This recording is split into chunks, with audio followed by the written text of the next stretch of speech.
Salut les découvreurs! Comme l'été approche, on vous emmène aujourd'hui à la découverte du vêtement indispensable pour les vacances d'été, le maillot de bain.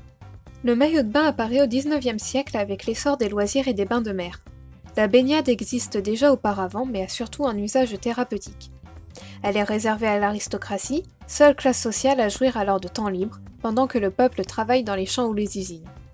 Avec l'apparition de lois sociales au cours du 19e siècle, ainsi que des nouveaux moyens de transport, plus rapides et moins chers, toutes les classes sociales voient leur temps libre augmenter et les distances se raccourcir.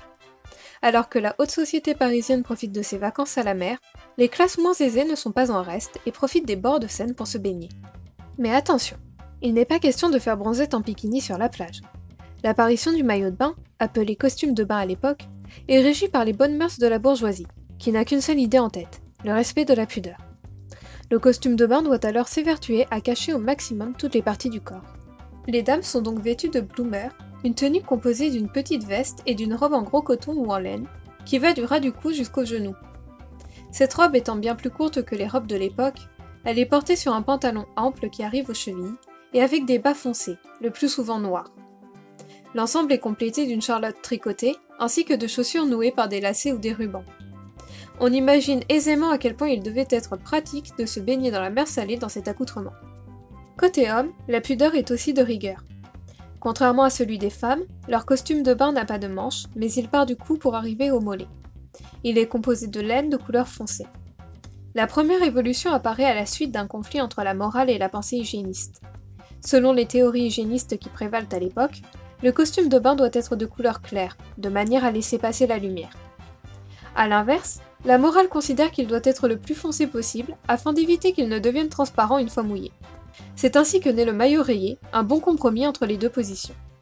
Le costume de bain s'éclaircit donc mais reste très lourd et encombrant pour les femmes. L'innovation qui ouvre la voie au maillot de bain tel que nous le connaissons aujourd'hui nous vient d'une nageuse australienne, Annette Kellerman.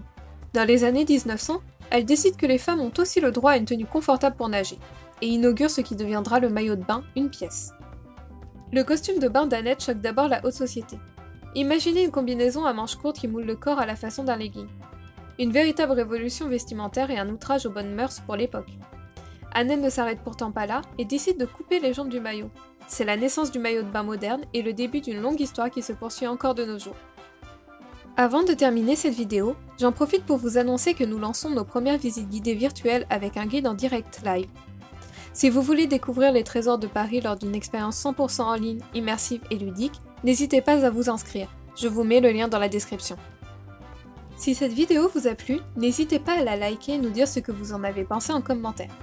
Et si vous voulez découvrir quand est-ce que les Parisiens ont commencé à aller à la mer, je vous invite à lire notre article sur l'histoire fascinante du tourisme balnéaire et des bains de mer en cliquant sur le lien dans la description. À bientôt!